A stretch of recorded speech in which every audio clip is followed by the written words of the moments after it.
અમરેલી જિલ્લાના જાફરાબાદમાં રહેણાંક વિસ્તારમાં સિંહણના આતંકથી લોકોમાં ભયનો માહોલ જોવા મળી રહ્યો છે। લાઇટ હાઉસ રોડ કોલોની નજીક થોડા દિવસે સિંહણે ગાયનું મારણ કરતા સ્થાનિકોમાં ફફડાટ ફેલાયો છે। ઘટનાની જાણ થતાં જ વન વિભાગની ટીમ તાત્કાલિક સ્થળ પર પહોંચી તપાસ હાથ ધરી છે।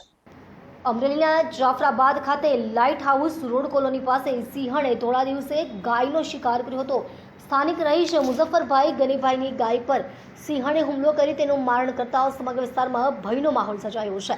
સ્થાનિકોના જણાવ્યા મુજબ લાઇટ હાઉસ વિસ્તારની બાવળની જાળીઓમાં છેલ્લા ઘણા સમયથી સિંહણનો વસવાટ છે। અનેક વખત સિંહણ દેખાઈ હોવાના દાવા છતાં યોગ્ય કાર્યવાહી ન થતાં હવે રહેણાંક વિસ્તારમાં પશુઓ પર હુમલાની ઘટના સામે આવી છે।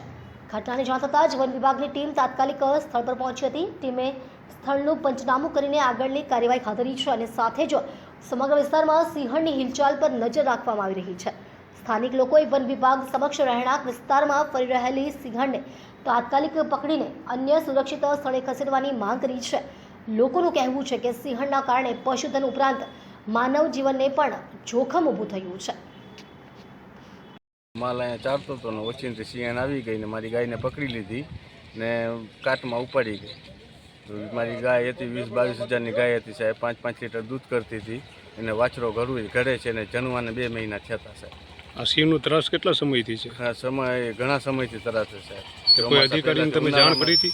કોઈ અધિકારીને તમે જાણ કરી હતી? જાણ કરી હતી પણ કંઈ રાતના આવે ને ચેક કરે ઓલું કરે પણ દિવસનું તો પછી શું કરવું સાહેબ? દિવસ અમારે માલ ચારવા નીકળવું કે નહીં જંગલમાં ને આમ ઓછીને આવીને પકડી લે તો અમારે કઈ મેલ કરવું?